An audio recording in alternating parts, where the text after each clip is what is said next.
Good morning, friends and colleagues across the globe. Pavel Krastev, DDS, with you today in New Hyde Park, New York.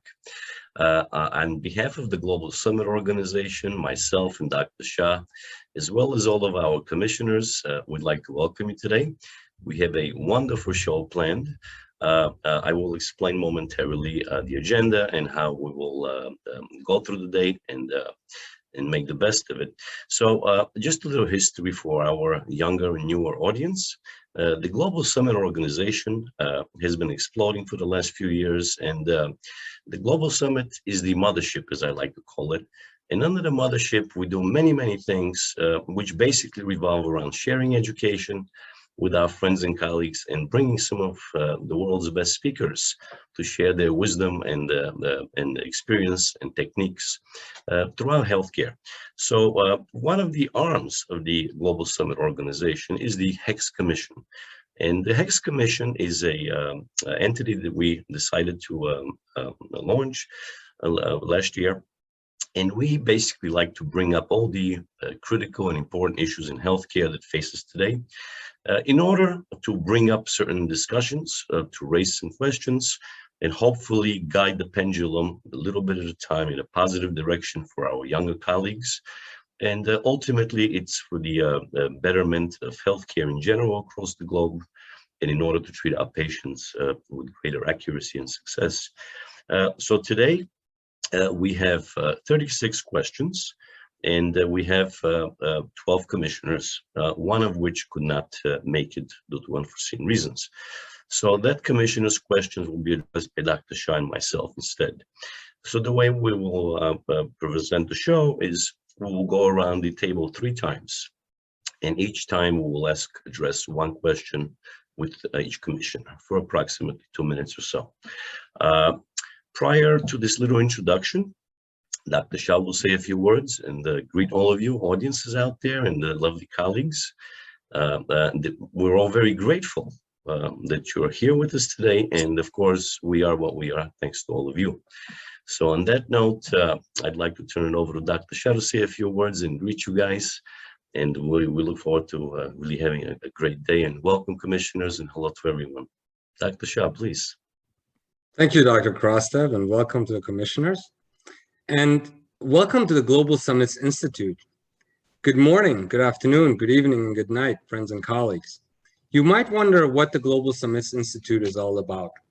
We are here to enable and empower doctors. It's our wish and will to bring back autonomy to the healthcare industry. Look around, ask around. The more doctors and patients we interact with, it's very obvious that they're not happy. Most are not happy. And this happiness, we wonder where it stems from. We believe that this unhappiness comes from all of these third parties that have inserted themselves into the healthcare industry without any fraternity to our professions. For thousands of years, we have been practicing medicine and healthcare without them. The fact of the matter is there is no healthcare industry without doctors, but there will always be a healthcare industry without the third parties. So today we will focus on these third parties, what challenges we face, and how we can possibly solve them. So what do these third parties want? They want more for themselves and less for everybody else. They want control, power, profit, those things that are in conflict with our inherent beliefs. We, on the other hand, may or may not have such resources and international connections, but we do have each other and we're bound as doctors. Think about a family. A family has disputes, arguments, fights, sometimes ugly fights, disagreements. But when external forces come around, families stick together. We have to put our differences aside. We have to work as one unit in order to solve these problems. To us, one doctor is more powerful than all of the third parties combined. The problem is that over the past 40, 50 years, we have been isolated.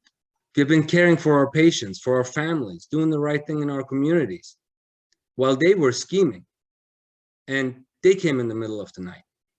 So how do we bring autonomy back to the healthcare industry? We cannot achieve that by fighting them and wasting our time.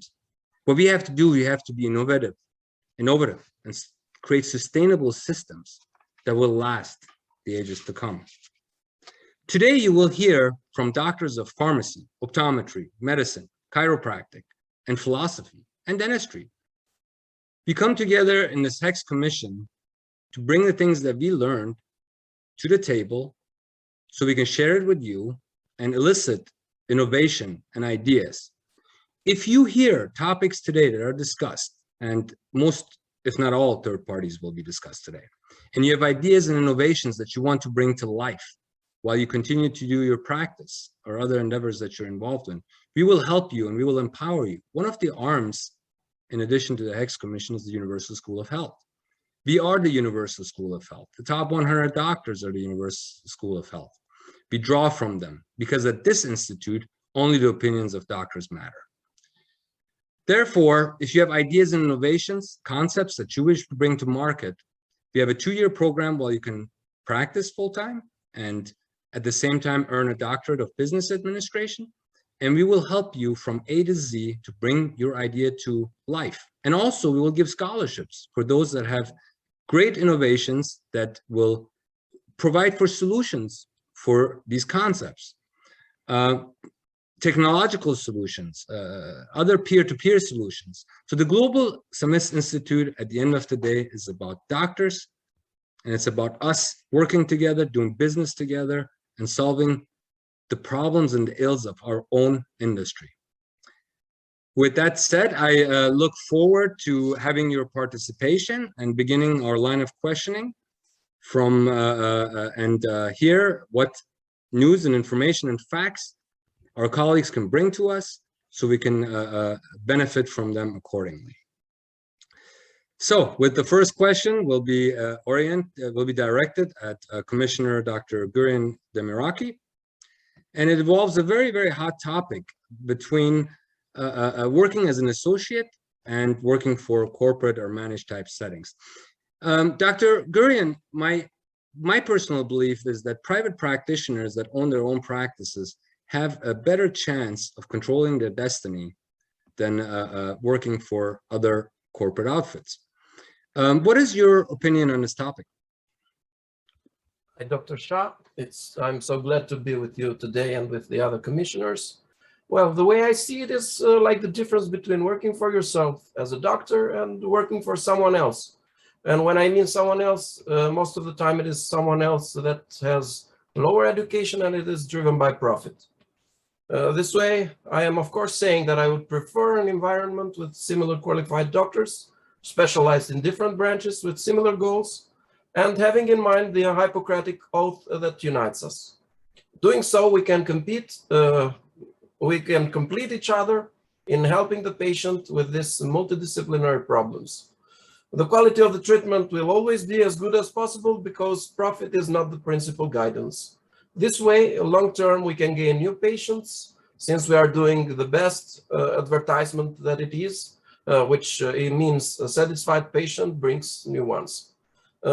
In a profit-driven environment like big chain clinics, hospitals, with one owner, several owners, financial directors, doctors tend to compete with each other, even if you have different specialization, since you have to be able to make your work financially profitable. Nothing and no one should be in your path. This leads to problems then, of course, because not always the treatment is performed by the most qualified doctor. A necessary competition within doctors, well, that's it, let's face it. Today, many doctors speak badly about their colleagues, and this is mostly financially driven, unfortunately.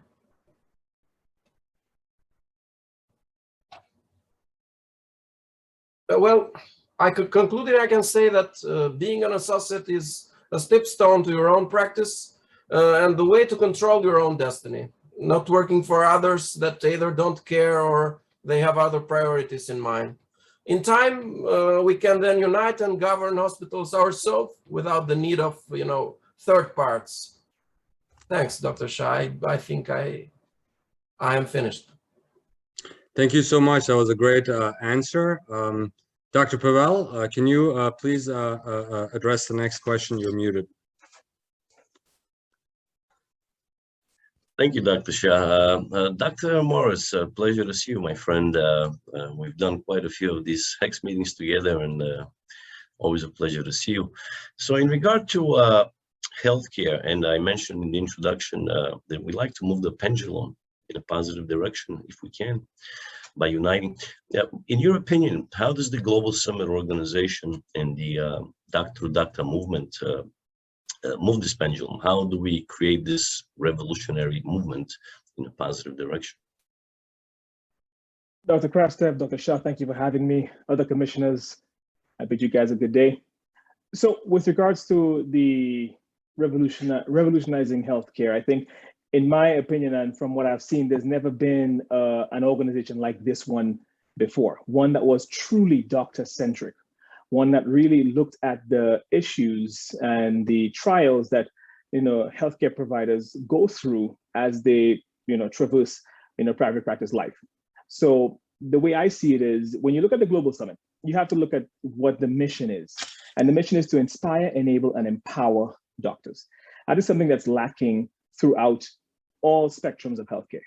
You go to school and you're taught to learn the science, which is great. But being able to understand the business side, I think is even more important for all healthcare providers. I mean, when you look at the GSI, again, looking at the vision, which is to create a global think tank, let's face it, healthcare is everywhere. It's all over the world. And what happens in, let's say, Europe or Asia with regards to healthcare eventually trickles across the spectrum and comes to us on our shores here in North America. So being able to learn from all the different healthcare groups across the world will, I think, help empower and strengthen us as a community of healthcare providers. And through school, we all learn one, do one, teach one, which is the motto of the GSI. And I think it is important to extrapolate that in a business setting. So those of us who've gone ahead and are already doing living a private practice life, we've seen ups and downs. So being able to teach the upcoming class, hey, you know what? This is what I did. It didn't work. Try this instead. I think is important for us as a group, being able to help each other grow. And I think that's my takeaway as how the Global Summit Institute, as well as the Doctor movement, can help revolutionize healthcare. Being able to give doctors a voice and a platform to help each other and remove the stigma and the idea of ultra competitive philosophies that we all grew up with. I think it's important for us to tackle these things head on as a group of healthcare practitioners. I yield back to you, Dr. Krastev. Thank you. So much, Dr. Morris. That was very enlightening, and you're absolutely right. In no matter what profession we practice, well, once you get out of school, you very often don't you know how to do your profession, but there's so many other areas that you don't know, and that's what inspires us to reach out on so many different levels and educate. Thank you so much. And now, Dr. Shah, I'd like you to turn it over to Dr. Ora. Excellent. Good Thank morning. you, Dr. Krastev. Good morning, Dr. Good Ora. morning, Dr. Krastev. Good morning, Dr. Shah. Good morning, commissioners. Good morning, LA, or wherever you are in the world. So my focus is on podinars. So let's first and foremost explain that the expression was coined by the Global Summit Institute, podinar. So what is it? Well, in the world of technology, the next generation interactive continuing education platform, that is a podinar. So I would say it's first of its kind. It was designed by healthcare professionals for healthcare professionals. It has three components, or maybe I would say three layers, combining the educational strategies, the peer-to-peer learning, and a podcast with a video format. The Global Podinar Summit, GPS, can be accessed by healthcare professionals from all over the world. The podinars cover a wide range of topics, and they actually feature esteemed professionals from their field of knowledge. And also they are offered as complementary tools by GSI. I would say a podinar, it's a way to improving access to educational opportunities worldwide. And also GSI believes that the Podinar format will create a more intimate learning experience between the presenters and the viewership, the audience. A Podinar via technology, I would say, are and will make an impact on developing initiatives to improve the quality of life for patients. And they leverage technology, and they also use social media in order to reach healthcare professionals from all over the world. The ones that I would say inspire us, the ones that have the ability to learn and teach others. And the Podinar, it's there because for all the ones who are not going to have the ability to travel, they are not going to have the finance, or I would say they're not going to have the access to gain this wealth of knowledge. That's excellent, Dr. Ora. I really appreciate it. So they can register for the Podinars on top100doc.com. And as you know, it's the flow of information is what's power, and we need to keep the flow of information amongst doctors. Thank you. Dr. Krastev, please address the next commissioner. Thank you, Dr. Shah. Dr. Pratinder, pleasure to see you, my friend. So in regard to good governance versus government overreach, how do we address that issue? We as healthcare providers, how much are we willing to allow other entities to govern us? And when does it become too much? Also, if you can touch on at what point should autonomy and benevolence supersede above all? Well, a big hello to all. Great question, Pavel. Have to answer with many things in mind. Well, good care depends on good governance and internal supervision in the organizations that provide care. And we as healthcare providers can make our own policies on good governance within the legal framework set by the government. Now, when we come to a purpose of good governance in the care sector, it's like care providers are free to structure their organization as they see fit and make their own decisions. The government keeps its distance in this respect. So care providers must deal with the consequences of their decisions. This means they could go bankrupt. So it is important that organizations have their affairs in order. Leadership, internal supervision, and risk management are very important factors. And if you say how to improve the quality of management in the healthcare sector, there is setting up of external supervision of governance, or we can have increased patient participation. Management can have a lot of better factor in their needs. Now, a great part of the question, the government overreach. I would say beware of the government overreach to protect our health. It is really important to remember these values we deal in this COVID-19 pandemic. The most striking aspect of this is the American public response, which has been extensive, purely voluntary compliance with city, state, local code guidelines and orders. That phrase, voluntary, is very crucial. Some of the guidelines have hardened into legal mandates, but even in those cases, people have cooperated willingly because they don't want to do the right thing, both for themselves and for their country. So I would suggest that let's make a balance between a good governance and a government overreach. So I would say balancing the right to assemble with public safety should be the motto. If you say doctors nationwide are burnt out and very unsatisfied, and many want to quit the profession entirely, according to a new survey by the Physicians Foundation. The government deserves much of the blame for this low morale of the doctors. For years, they have fed, cuts in our pay, meddled with our, sessions in the health policies, etc.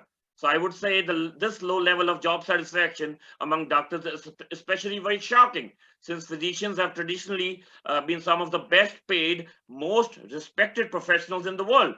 And, I would just relate this question to our Hex Commission and Universal School of Health. So we are giving this additional,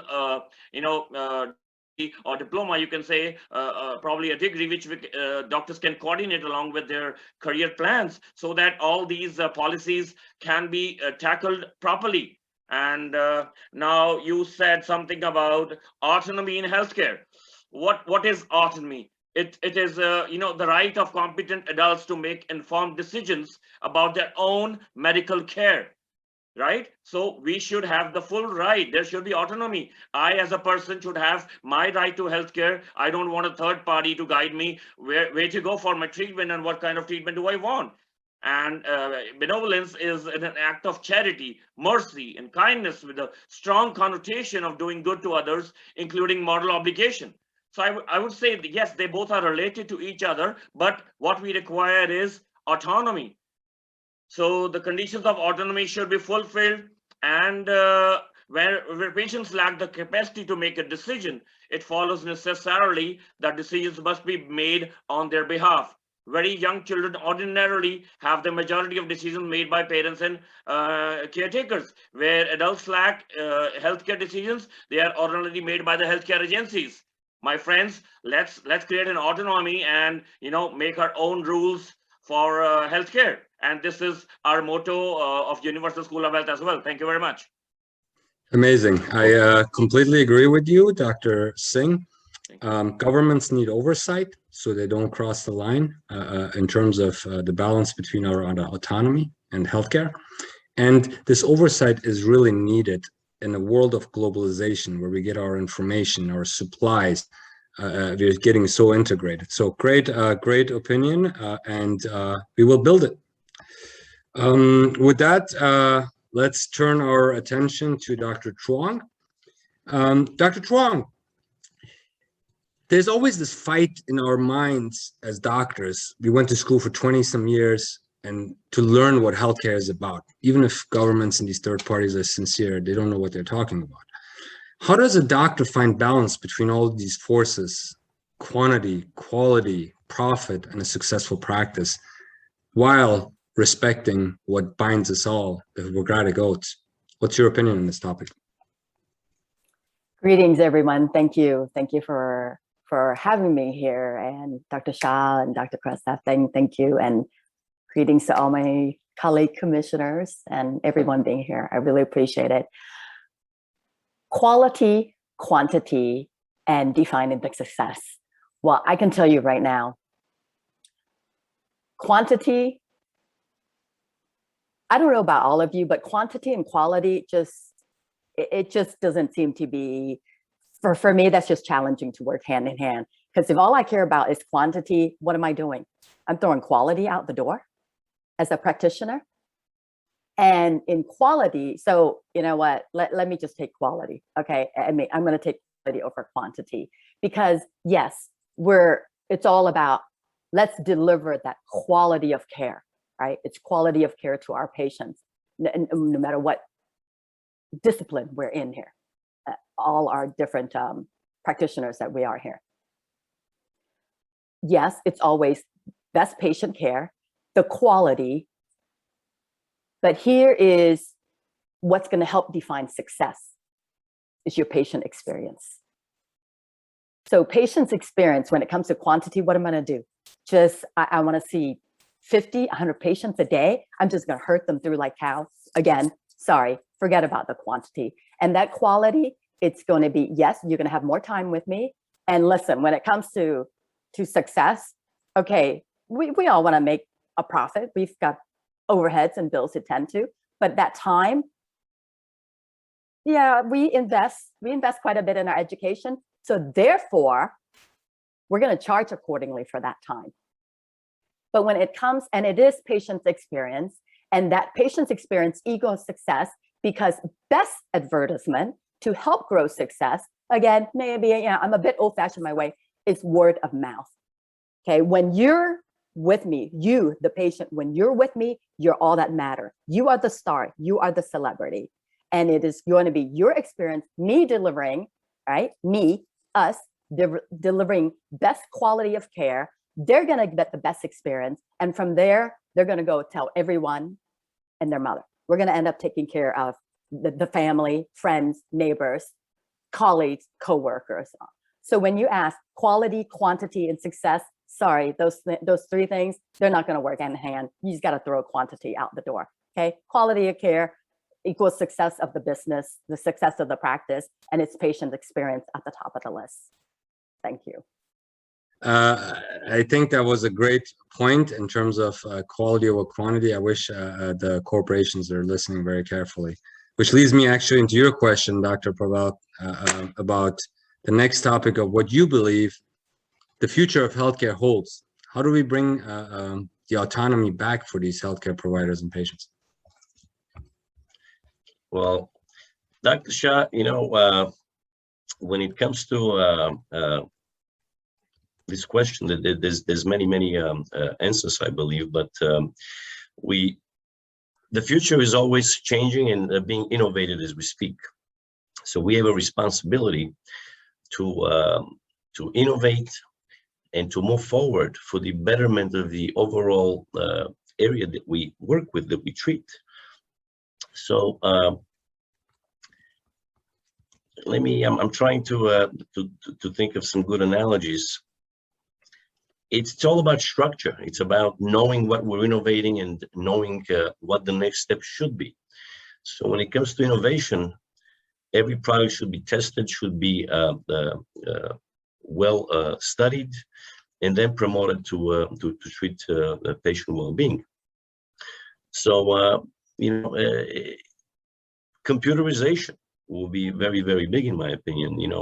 At some point in time, I am almost certain that robotics will essentially, you program a computer that scans the tooth, you program into it, this is what we want you to do, just like a CNC machine.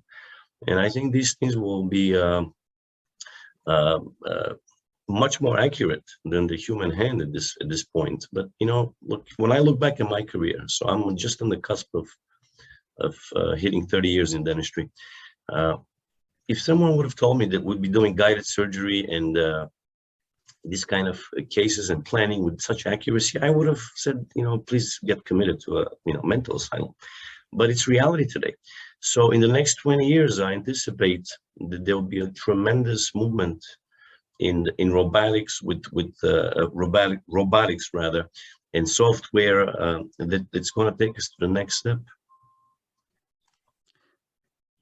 What do you think to address the second part of the question, autonomy, how do we bring it back? I mean, resistance to what we believe is wrong is one thing, but how do we bring the control back to doctors?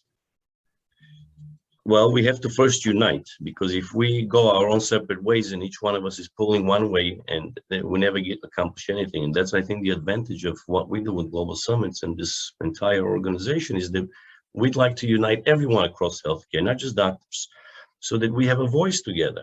Because if we make the rules that we follow, or rather the rules are made by other doctors and colleagues, it's one thing, because they understand our daily problems and our daily needs. But if people who make the rules and regulations, who are not in our business, in our theater of education, but they're just merely legislators, they don't understand our problems, and they don't understand where we want to go necessarily. So I think little by little, we must all push that we ourselves have some part in making guidelines and regulations when it comes to healthcare. Excellent. Great point. Uniting is the key. We have to work as one uncompromising unit. So, Dr. Krastev, thank you for that answer. Now we're going to switch over to Dr. Chong from the wonderful world of chiropractic. So, Doc, in order to slowly and systematically weed out these third parties, why is it important that we lean on the advice of our colleagues versus any of them?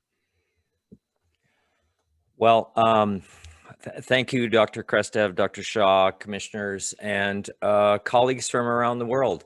When I say colleagues, part of the importance of collaboration is respect for our colleagues in various different doctorals, and especially practicing doctors.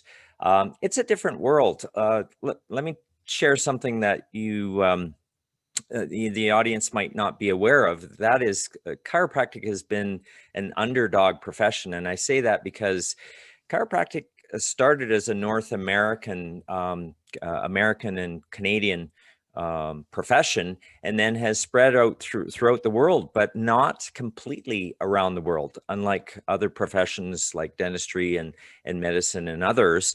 And so it's a curious spot to be in.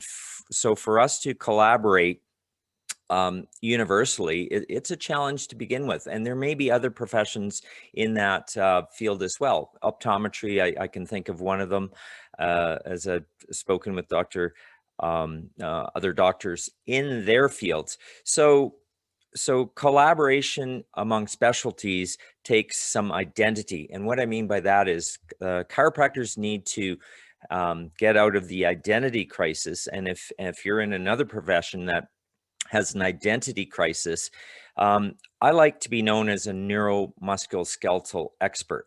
And doctors, for their own reasons, are free to brand how they want, but sometimes that branding and public image is very confusing. So that's where governance and it being a registered profession, as registered professions, we have to be governed and self-governed, and that's the key thing, not to be told by governments or other interest parties how I should practice or how you should practice. So the inequities around the world will continue to be a challenge, but Doctors Uniting Global Summits Institute, it's all an organization that is brilliant, really, to bring doctors to equal footings. And in summary of that question, I would say that defining chiropractic as a specific entity and then having your own, areas of special practice interest really is a fundamental key to being a collaborator in amongst doctors and colleagues around the world.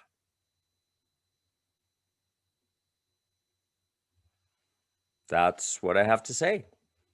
Well, that's wonderful, Dr. Chong, and nice to see you today. Very, very nice touch there. Now we turn our attention to, well, thanks, to Dr. Mark Sana. Hi, Dr. Sana, pleasure to see you as well. So please discuss for our audience the pros and cons when it comes to working as an associate. What do our younger colleagues need to know when faced with this choice? What do they do upon graduation? And also, why is it important for a doctor to build equity in his or her own practice, as opposed to when they work somewhere and they perhaps don't build equity? Well, thank you, Dr. Krastev and Dr. Shah and distinguished commissioners.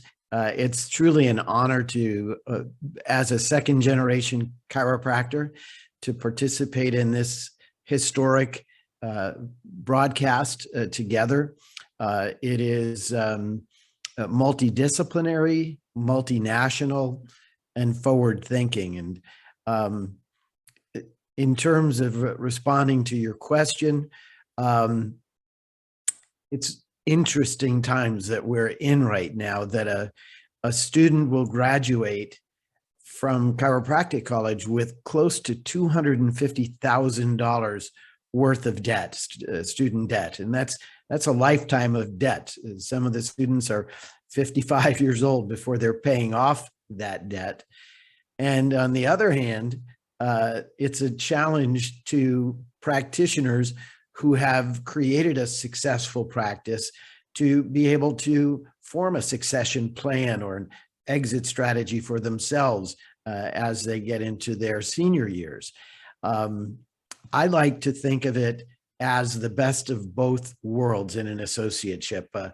I kind of consider it the Batman Robin, where Batman is that sage clinician experienced in diagnosis and case management, and Robin is sort of the young blood, maybe a little unsure clinically, but completely unintimidated by the technology that you referred to, Dr. Krastev.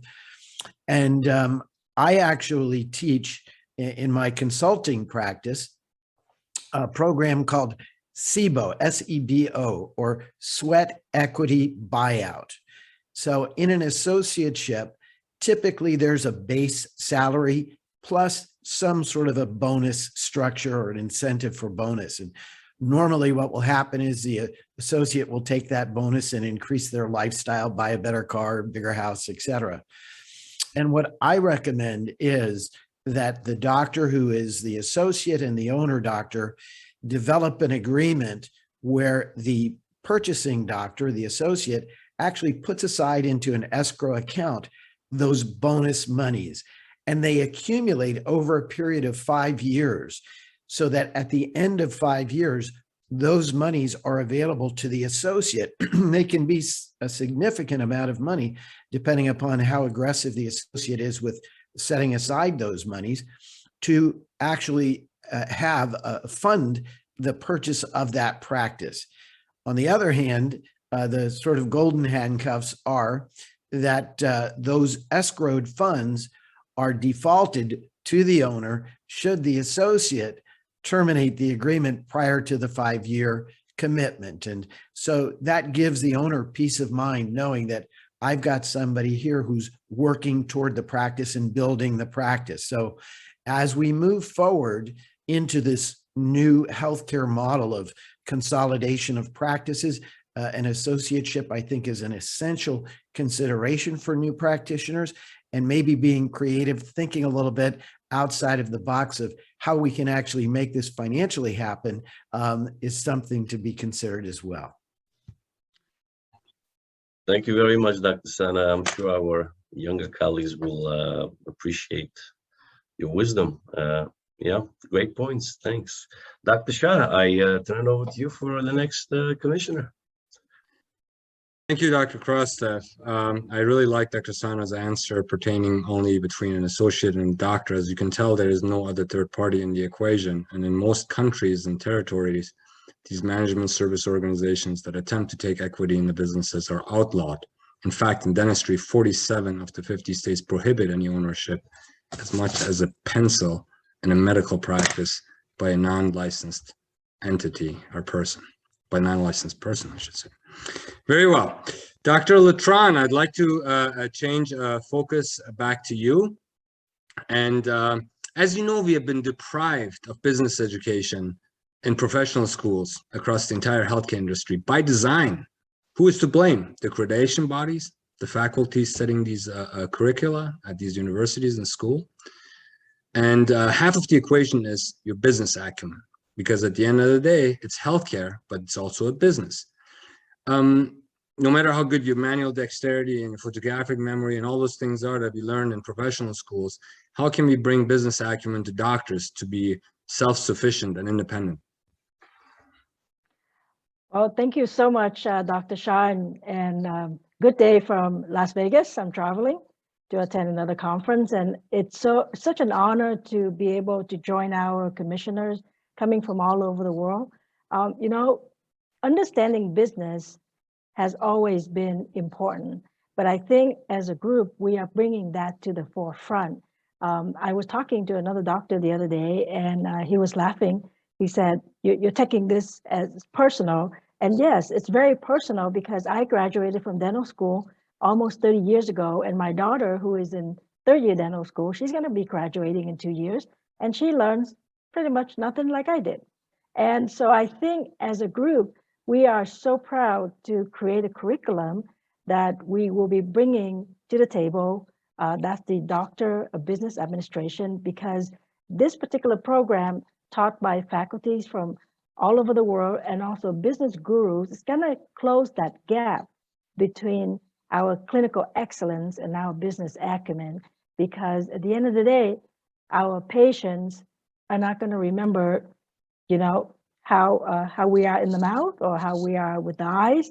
They're going to remember our chairside manners. They are going to remember how we make them feel, and they're going to remember our contribution to the community. And so this program that we address from, you know, personal finance to business administrations and systems, and we also go into research on how to create impact in the community, the social impact. This will give our doctors the edge, right? The understanding, and close that gap that school never provided. And I think it's just our small part to do this, but I know that it's going to create great impact. So I invite our colleagues to follow us, to look into our programs. They can go to universalschoolofhealth.com. look up the programs, turn in an application. And we also, like you mentioned earlier, offer limited partial scholarships so we can give the equal opportunity to all the doctors, because I think it's time that we become known as great business people, not just the doctor.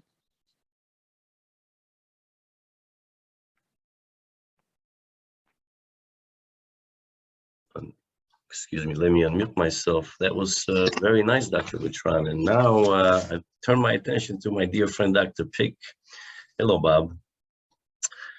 So, Dr. Pick, ethics, benevolence, and proper patient care are undoubtedly a key ingredient to long-term practice building. How and why is this such an important area that we need to address? Yeah, thank you, Pavel. And to begin, thank you, commissioners, Dr. Shah, pat yourself on the back for beginning in something that I feel is going to be extremely important long-term to the success of all of our professions. Working together as a team together, everyone achieves more. It is huge. And hello, everybody around the world, and welcome. I'm excited to be with this amazing group of what I call super coolio awesome purple cow wow people. Ethics is huge. And in a million years, on a lot of social media platforms, when the word ethics comes up, I get tagged. And I'm very honored for that, but ethics is huge. It's something that's going to come up in a question later on for me. But the question, part of the question put in here was the word benevolence. And although I use that word a lot, I looked it up just to make sure I wasn't missing anything. The quality of being well-meaning and kindness, that is so important. And what goes along with this, with ethics, is relationship building. When I lecture on practice management, I have the pick top secrets to a super successful practice, and that could be business. Relationship building is huge, and it's what I want to focus on here. And one of the things taught to me early on by mentors was something called a preclinical interview. It's something, interestingly enough, my original internist did with me.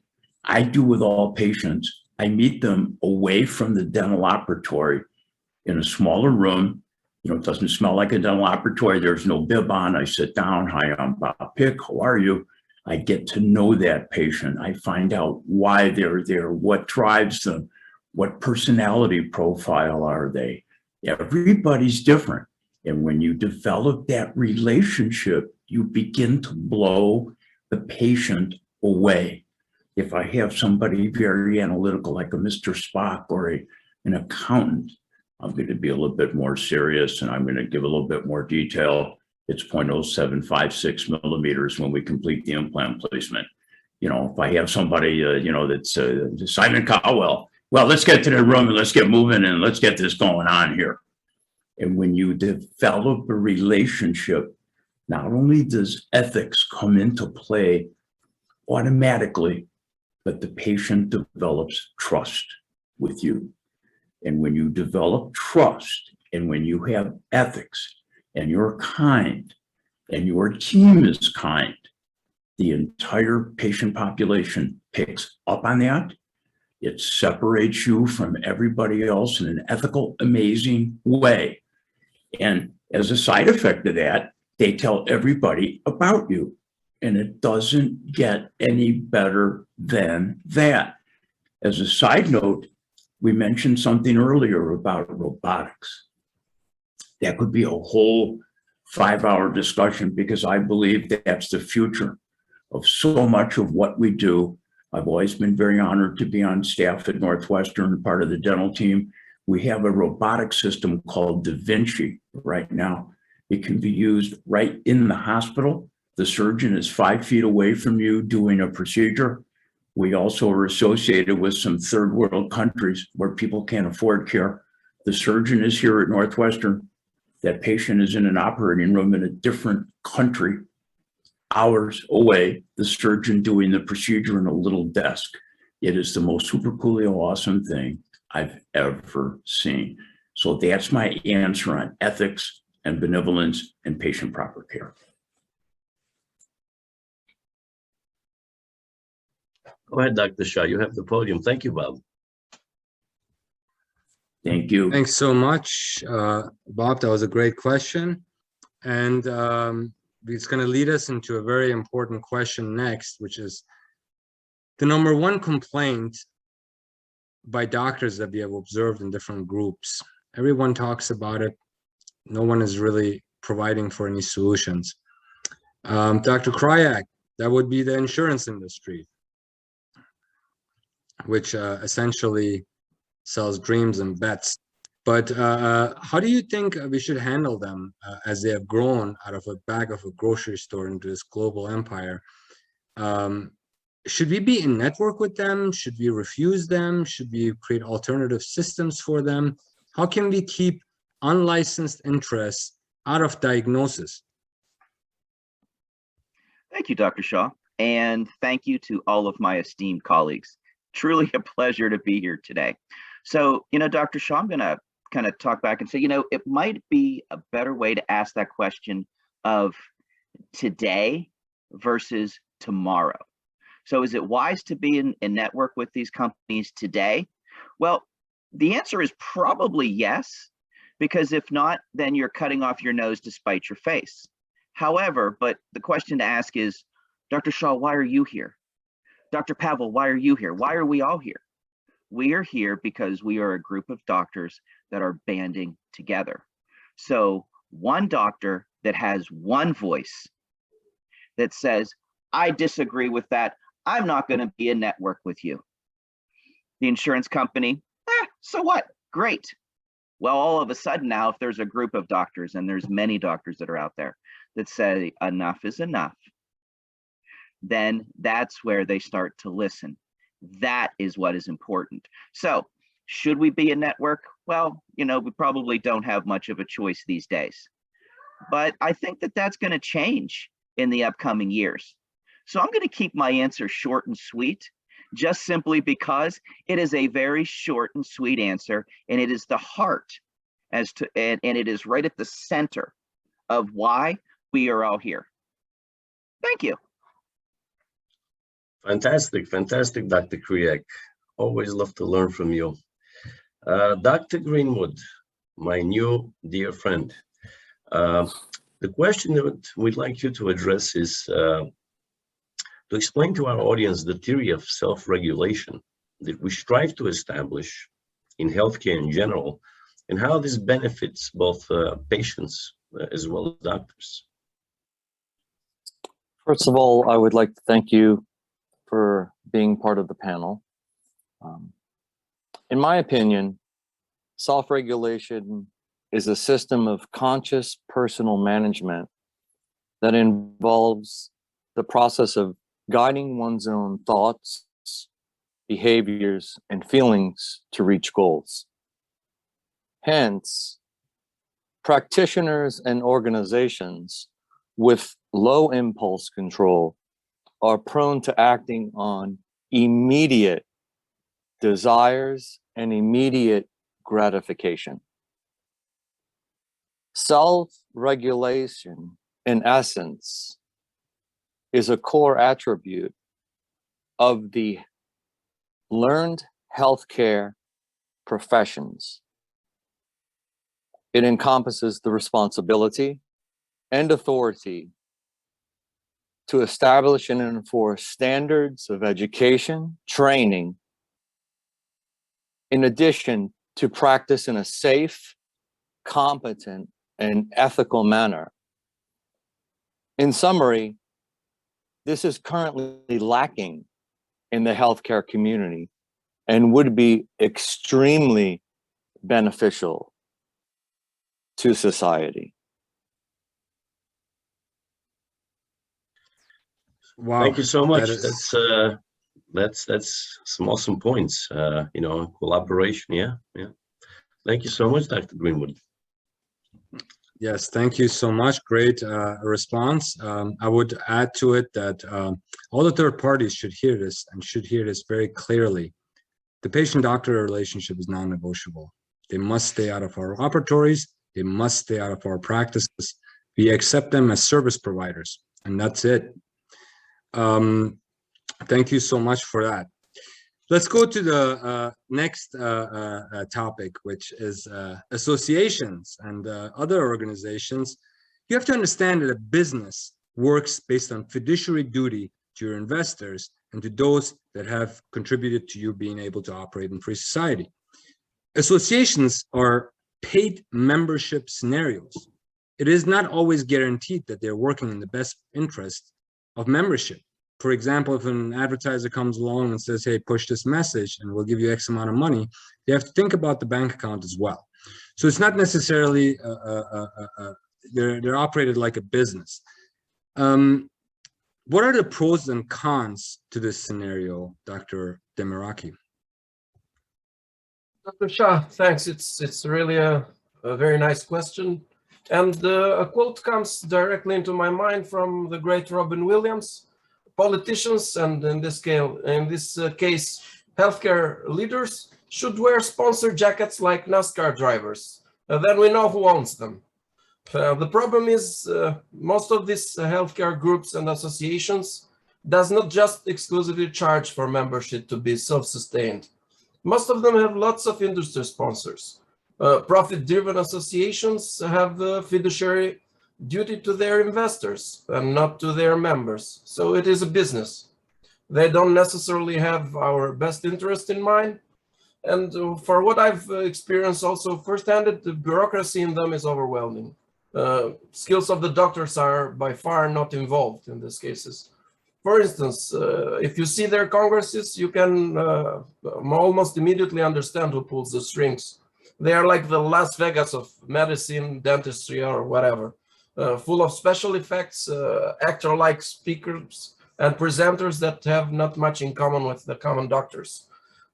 Most of the Congress speakers, of course, got several conflicts of interest. And this way I see that there is not much difference from these influencers in Instagram and Facebook these days. You can spot them right away because they share so little clinical evidence to support their claims. However, they are present in every major Congress since the sponsor secures their spot. To give an example, we had a conversation with Pavel in one of our podinars.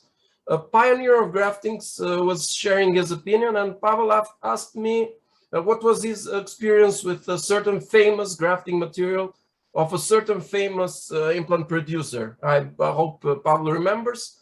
And we all three agreed that it was a horrible experience. And the follow-ups of them were also horrible. But the fact remains that all three, we have tried it. And also this product is pretty much used these days also because of the advertisement involved and because everybody still continues to use it. This brings nothing good to our work. This just fills the pocket of the companies and their paid influencers.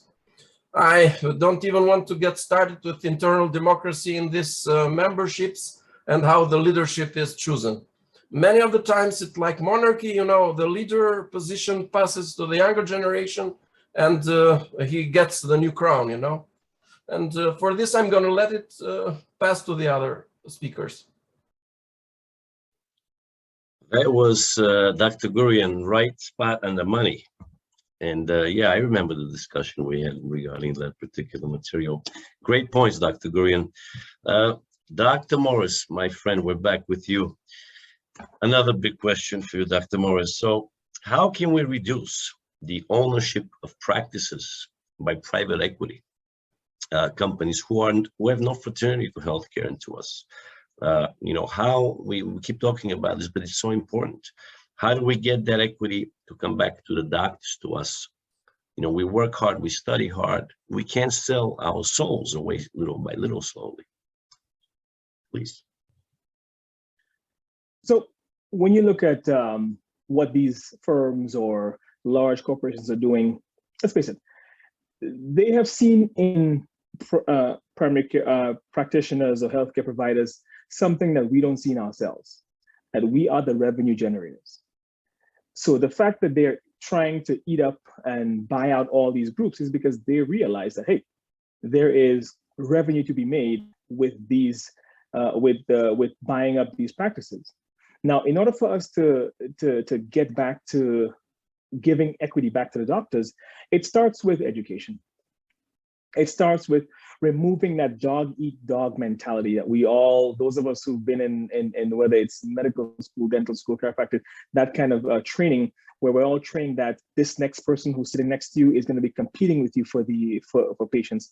Once we can remove that idea and realize that, listen, there's enough to go around, and if honestly, if we work together as a group, we stand to make exponentially more gains in terms of business and revenue for us as primary care providers.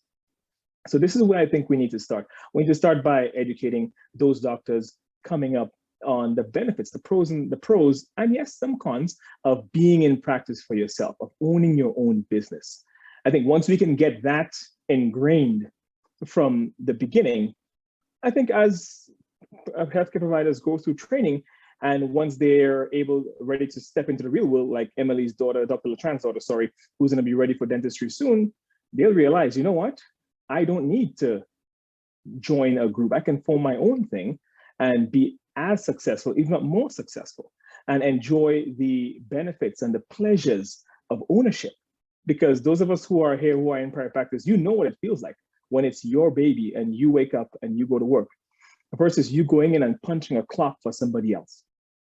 So I think in order for us to remove that ownership or the competition for them to buy out practices, we need to educate all doctors, those of us who are in practice already working as part of some of these groups, and those of us, especially who are the young ones coming up, to fully understand the business of healthcare.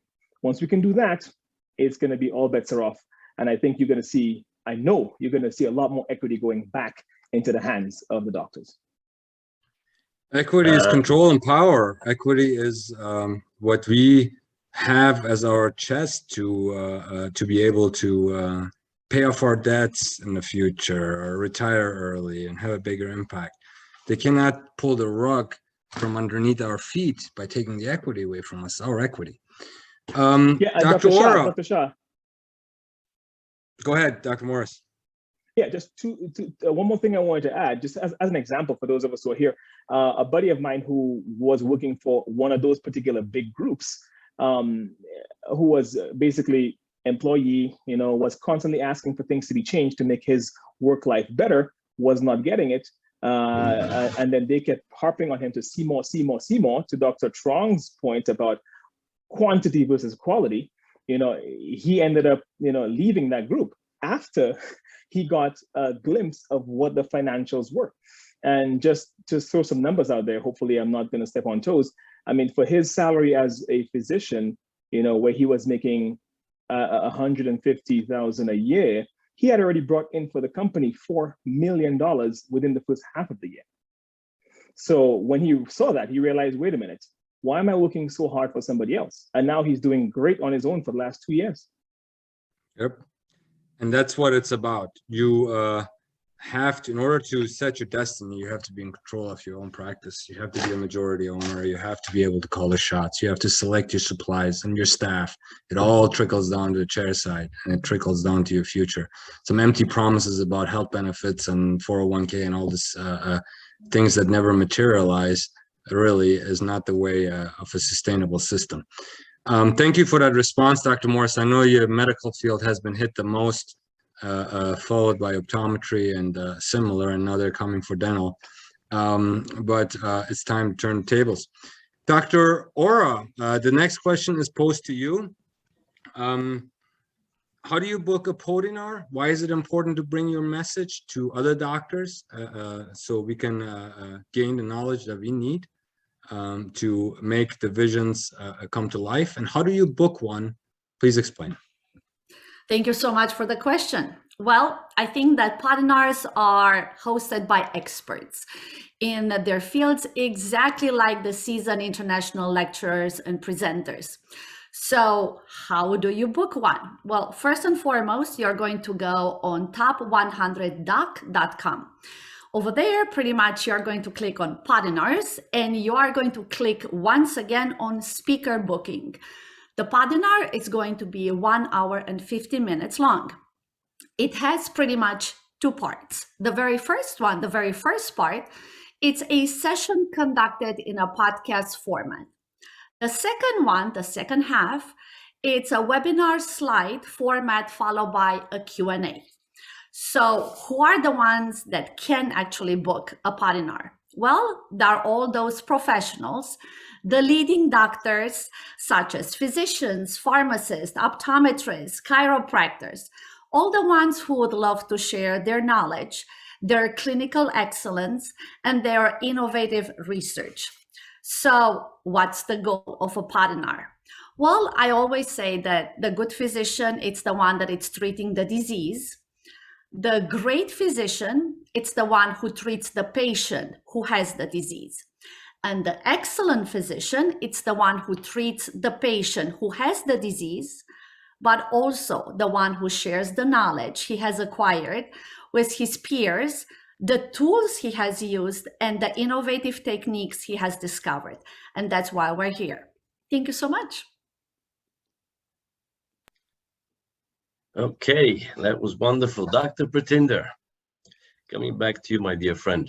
So what is the Hippocratic Seal of Acceptance? What was the theory behind us coming up with this concept?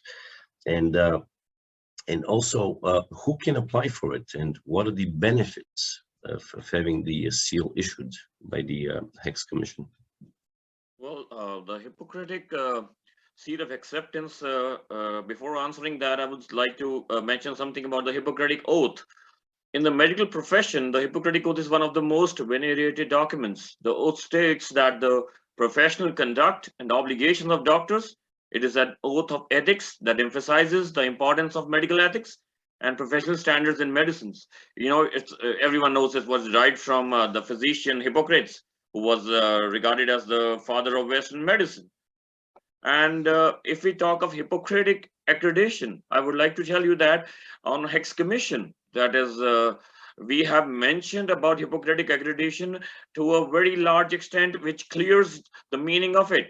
In the last few decades, the third-party service and product organizations have grown around accreditation organizations, professional schools, regulatory bodies, wherever they can exert their influence directly or indirectly interfering with the sacred patient-doctor relationship. So this relationship of a patient-doctor, we don't want any interference. So the noble professions have become more of a marketing function, and the public has lost faith in the professions and the healthcare industry. It needs to be restored. So the Hippocratic accreditation by the Hex Commission, the principles are the premise of our oaths and obligation to patients. First, do not harm. That is our main aim. Then thought leaders, namely doctors, should continue to guide the destiny of the noblest professions as they have for thousands of years. As we enter the world of globalization in healthcare, domestic accreditation bodies do not have any significant oversight, which is uninvited corporatization of the healthcare industry. If you don't mind, if I give an example of the WHO, they are, doing their own decisions, and most of the decisions or the aims and objectives, they are not welcomed. So I would say a universal accreditation body as Hex Commission, we are open to all types of new laws which are in pursuance or which are in positive with relation to a doctor to a patient. Now, to reestablish this order, the Global Summit Institutes, composed exclusively of doctors, optometrists, chiropractors, philosophers, as nominated by the peers, will be offering Hippocratic accreditation to any and all organizations deemed worthy of the seal of approval, including universities, insurance companies, pharma companies, service providers, various regulatory agencies, hospitals, domestic, international healthcare supply chains, and we will be dealing with all of them by doing a proper survey, and we have a proper homework so that we don't find any discrepancies when we are dealing with them. Then only we give them the seal of acceptance by the Global Summit Institute. The Global Harmony Institute is a prominent, peer-to-peer organization in recognizing leading doctors. As I told you, various streams of doctors, and you can see the social media.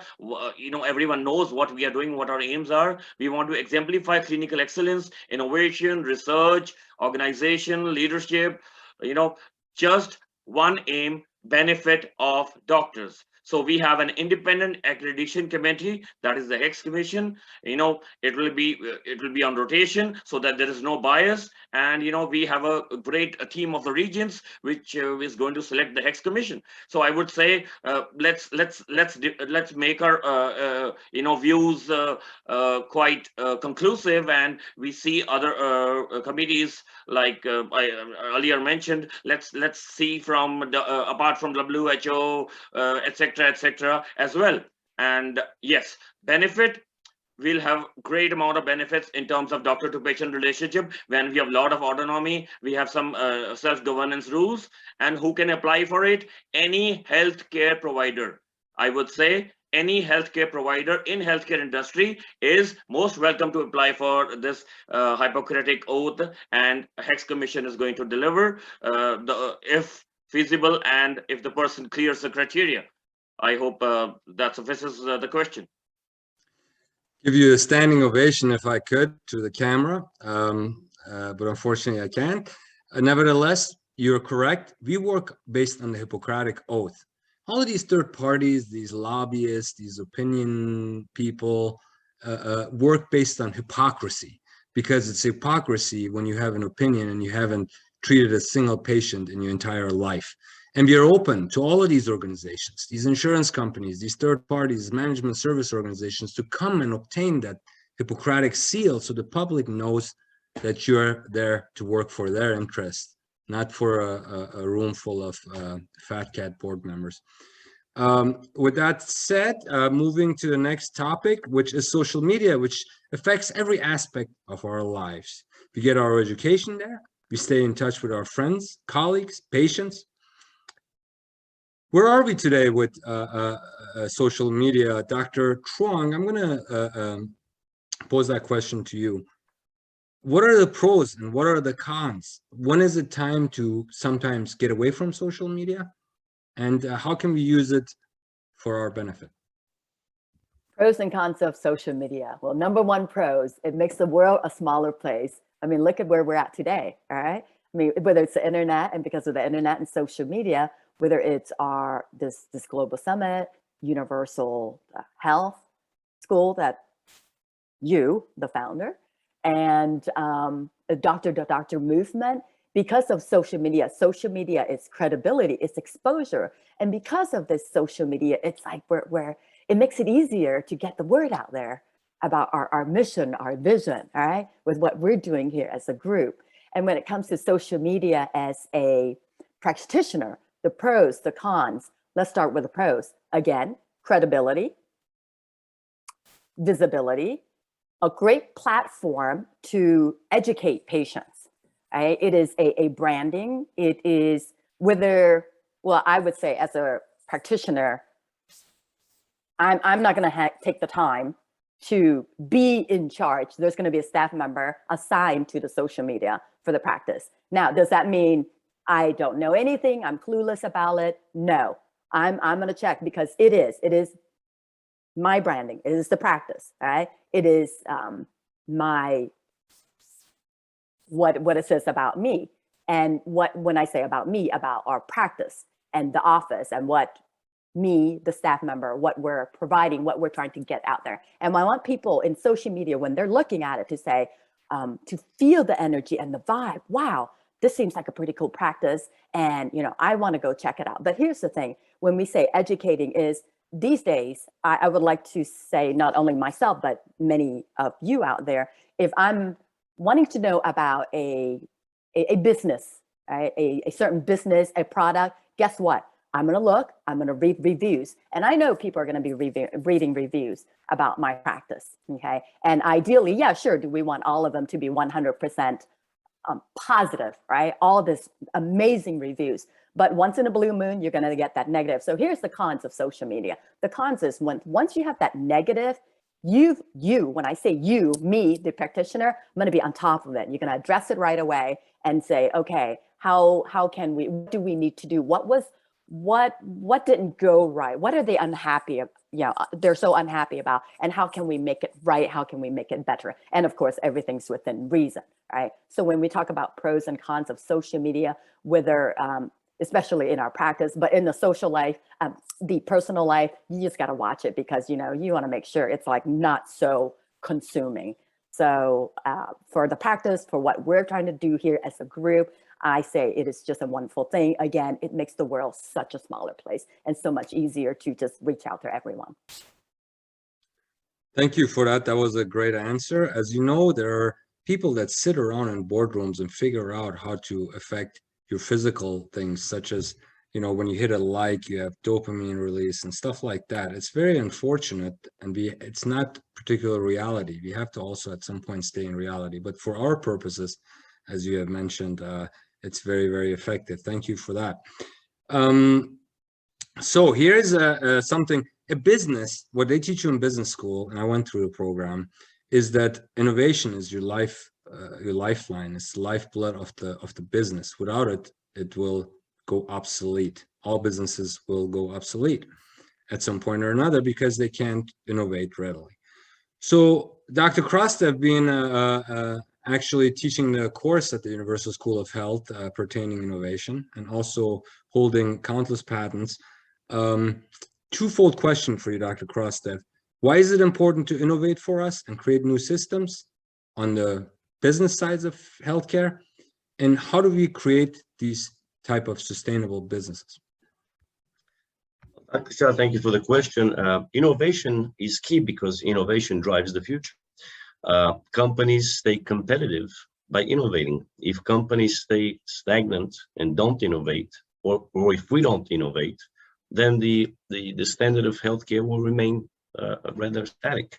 So by innovating and by thinking of better procedures and better products out there, we, in essence, create better techniques, better systems for treating patients, in our case, as doctors. But I want to switch over a little bit and talk about something important when it comes to innovation, and that is, I encourage all young colleagues, innovate, think of new things. If you like to go for patents, but keep a few things in mind that I think are very important if you want to succeed. Study your target market that your invention pertains to. Evaluate, is this market large enough where you actually may get a return on your investment? Because very often we can innovate things that are so niche and so applied to such a small market that they may not be a good return on your investment. So this is very important. How broad is the invention? How many people will you touch with your invention? So these are key aspects. Now, on the other hand, some colleagues and people in general, including myself, we sometimes innovate for intellectual stimulation, for the challenge of it. So it depends how you judge success. For some of us out there, a success is only gauged by material success, how much this can earn for us. For others, it may be, success may be, wow, I want to change the world in a better direction, regardless of how much money I make. So these are things that an innovator must ask themselves. And if you do the right questions and the right examination in your mind before you proceed, chances are then you may succeed and benefit your business in a sense that it will bring some assets to you as well. So these are very extensive topics, and I will plan to discuss this in the Universal School of Health in our program extensively, and we'll go over patents, why, the do's, the don'ts, and a lot of stuff. So I hope that answers your question, Dr. Shah. Thank you. It certainly does, and I appreciate your opinion in this matter. And we look forward to working closely with our colleagues at the Universal School of Health and bringing their innovations to life. Dr. Chong, autonomy is obviously a major portion of this, having the inherent right to self-regulation of a doctor, which regardless of how third parties and lobbyists and those groups spin the facts. At the end of the day, you're in charge. How do you think we can bring it back as we unite for doctors to be able to regain their autonomy? What are your opinions? Well, one of the curious things that's happening in Canada, where I'm from and practice, in Alberta, Canada specifically, is that the government here and the governments, provincial governments, have realized that there's potential conflict of interest between the regulatory body, which gives me my license and renewals and sets standards of practice for ethical practice and professional practice, is now being separated by law, where the associations functions and the registry, the licensing functions have now separated. I think that's a good thing, because anytime there's a crossover of regulatory with association or trade functions, it was alluded to earlier that there is lots of room for potential of conflict of interest. And many times there is conflict of interest where you get third parties coming in, basically steering the practices a different way. And that way is usually for the benefit of those third parties and not for us practicing our profession as doctors. So the number one thing I would say is that be vocal, be vigilant, as Global Summits Institute is, with standards of practice, and to keep doctors on board with their regulatory bodies, not to mix them with trade association functions, which could be easily swayed and are clearly being swayed. Now, how do we do that? We must unite as doctors worldwide so that there is a standard of practice that is overseen by a larger organization, and in fact among multiple doctor professions, so that autonomy and self-regulation does not go by the wayside, because it could. And there are jurisdictions where that's become a huge problem. And trade associations, there may not be any problem with them, but sometimes there is. And it's the regulatory functions that can rein those associations in by saying, no, that is not Hippocratic, that is not ethical, it's not professional. So that's where we need to be vigilant in our own professions, and then even more power when it's united, doctors united around the world. Great stuff, great stuff. Dr. Sana, coming back to you, my dear friend. When young practitioners come out of school, they're faced with many challenges, and one of those is, what do I do? What are my goals? So the question that I'd like you to address is, how does a doctor decide, or is a group practice or a multiple practice scenario more feasible for them, or a solo practice? What are the pros and cons, or versus the one versus the other? And what I always say, it's for clinicians, for young colleagues, they need to know their goals. Where do you want to be in 5 years? Where do you want to be in 10 years? So I think this is a very important question that you perhaps can touch on. Thank you very much, Dr. Kress. And, when I interview new grads coming out, they're often very starry-eyed, and most of them, I would say, have a very similar response in terms of where would you like to be in 10 years? And they're like, I want to own multiple practices. I want to be the king. I want to be everything to everyone. And the bottom line is, there's a reality beyond that in terms of running multiple locations. And while it's very possible to scale a practice to multiple locations, it's just like any other business. You've got to have solid systems. You have to have a great leadership team in place, and as well as has been mentioned throughout this presentation, you have to have a mastery of technology as well. Simply the human resources management required over multiple locations is enough to quickly overwhelm even the most skilled practitioner, having to staff manage and deal with all of the people issues that exist when running a single practice is a big task. Doing that across multiple locations can be challenging. So, well, multiple locations can feed your ego. It's sort of a tug of war between ego and EBITDA, right? So I've seen many doctors who have multiple locations ending up taking home the paycheck that would be exactly the same as if they were to have one beautiful, strong location where it's being run with systems, but also profitably as well. So having a vision of what is realistic and what is possible, I think is something that I'd love for our new grads to learn. Get in there, learn the skills of running a business, learn how to run that one business, as we mentioned, having a patient experience that is consistently exceptional, time after time after time. I heard Purple Cow mentioned before, be remarkable and people will remember you. And you'll also probably have in the end, a better work-life balance, which is so key to all of us.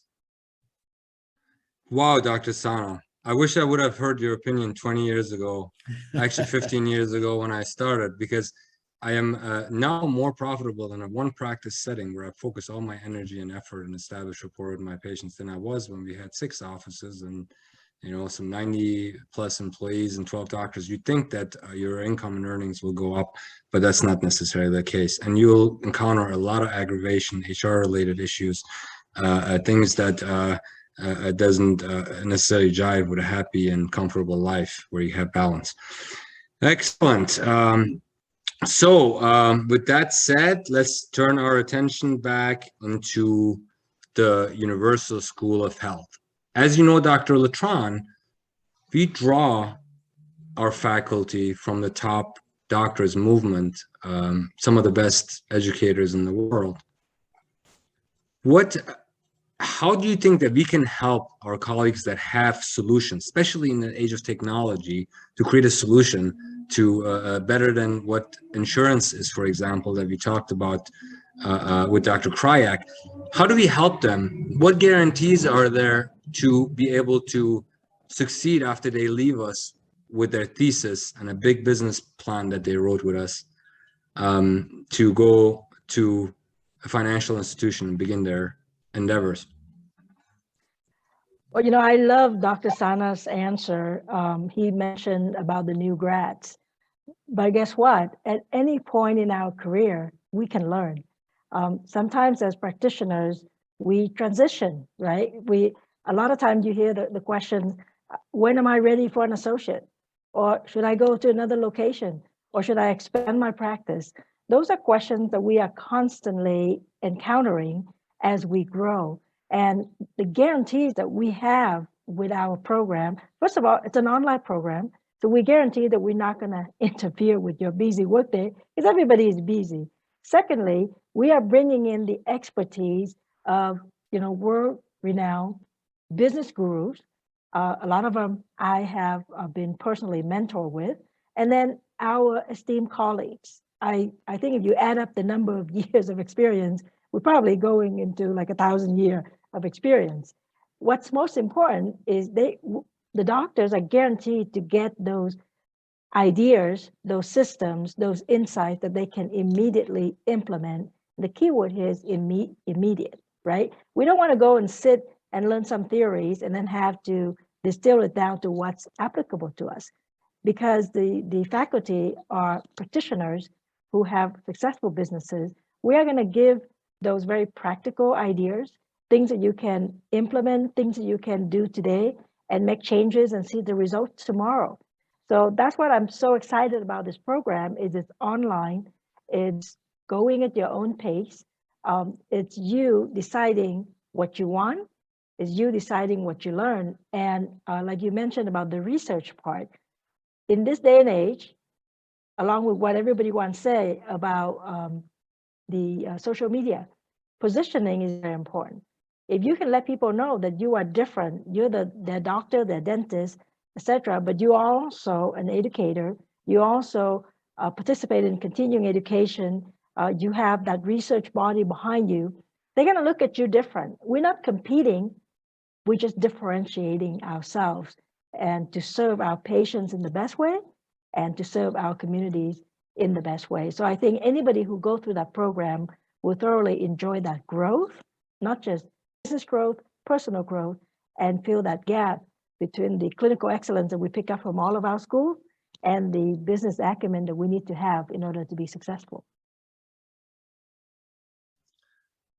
Dr. Bob Pick, another big one for you that I think is so important. Many of our younger colleagues, especially, they're trained, they have some experience in doing certain procedures. So my question to you, Dr. Pick, is the following. When a colleague doesn't feel confident enough that they can do something, or maybe something more advanced that they typically do, I believe that they should always propose it to the patient, and if necessary, use the referral to a specialist in order to do what's best for the patient. So how do you feel on that issue about proposing a particular treatment to a patient that perhaps a colleague doesn't or is not qualified to do and should refer out? You know, how does that fit into the equation?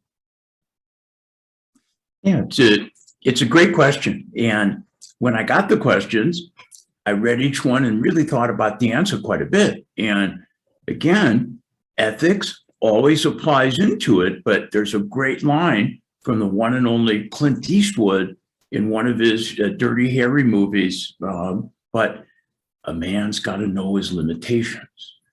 And when you know your limitations, there's no embarrassment to say, you know, from how you present, there's some things here that I think need to go to a specialist. They're trained in that. This is where you need to go. And another thing is recommend the right specialist. And as a specialist, one of the things that I find perplexing all the time, we had a patient the other day that came in and said, my dentist gave me 6 names. You need to see a specialist. Well, what made you pick me? I did an internet search, social media, Google reviews. All these things, when ethics is put into play, are huge. And to go back to my first question, when you have relationship building with a patient, and I never thought purple cow would be mentioned, but when you have it in a purple cow wow way, you're unremarkable from everybody else. You have trust with the patient. The relationship building is there. Insurance means nothing. Patients will never leave you if they have the relationship with you. They trust you. It's the most unbelievable thing. And one of the things that's come out in this discussion is you really need to be independent of insurance companies, in my humble opinion. And, you know, I think I'm the oldest one out here, which is a little bit scary because I still think I'm 12 years old. But I remember when a lot of the insurance came out and I said to a colleague, he calls me up, are you going to join this insurance thing? I'm like, no, why? He goes, well, the dentist down the road did it, so I think I better do it or I'm going to lose patients. And I said, you're cuckoo. And so ethics, being remarkable in an amazing way, knowing your limitations and having the relationship with the patient and knowing your why.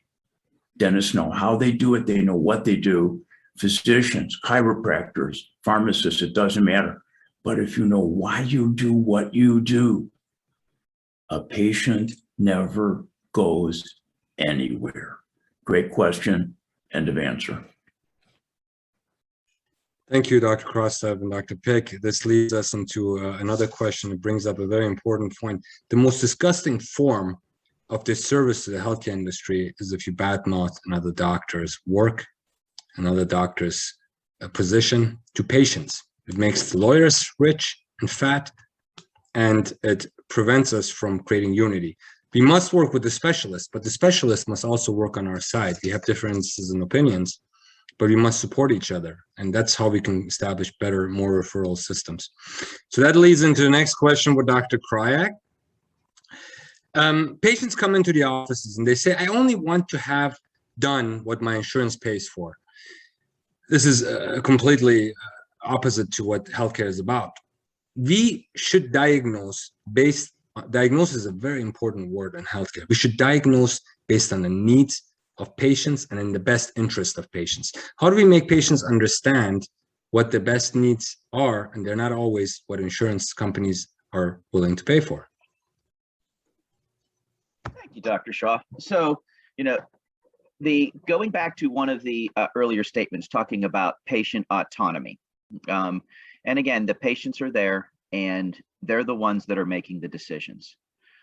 Unfortunately, there are the insurance companies, and I'm kind of going to jump into this a little bit later, but many of the insurance companies, you have a lot of people in there sitting somewhere in a little box, and they're the ones that are making decisions for both the doctors and for the patients. They're saying this is what's best. But, I like the saying that one size does not fit all. For some patients, that may be good, but for others, not so much. Going back to my earlier answer, with the extent of, how can we unite to overcome these challenges, and I think that that's the key, us uniting, again, one voice isn't a lot. 10 voices, 100, 1,000, 10,000, now all of a sudden people are starting to listen. Now, one thing that's important though is that, that there has to be some degree of working with the insurance companies. And, because their solution will be, well, you know what, we'll pay for everything. Sure, we'll give you everything you want, but then what's going to happen to the rates to the patients? So, I think that, that we need to take a look at, and, maybe it's government, maybe it is, some regulations that are imposed on the insurance companies where there are limitations for some of the exorbitant salaries, or possibly some of the ensuring a minimum level of healthcare for patients. I don't know, but I mean, one of the things is this: the most important thing is that we unite together in the best interest of the patients. I mean, that's why we're here. We're not doing this because it's beneficial to us. I mean, part of, we've all taken oaths, and, and our oaths are to help our patients the best way that we can, and then allow the patients to make the decisions on what it is that they want to do. So that's what I have. Thank you. Wonderful, wonderful. Now I turn my attention to Dr. Greenwood again. Dr. Greenwood, why is it so important that we pass on the baton to our younger colleagues as they graduate? I'm very big on helping the young ones. I'm very big on guiding them so that they don't make the same mistakes. So touch upon that, please. Early in my career, I was fortunate to seek out exceptional mentors. With that being said, in my opinion, the importance of mentorship within healthcare training is a key component to the clinician's long-term success. It offers a means to further enhance performance, and more importantly, it instills confidence. An example would be, learn one, do one, teach one. Additional benefits include multidisciplinary collaboration and networking. These, in my opinion, are priceless benefits to mentorship. Thank you.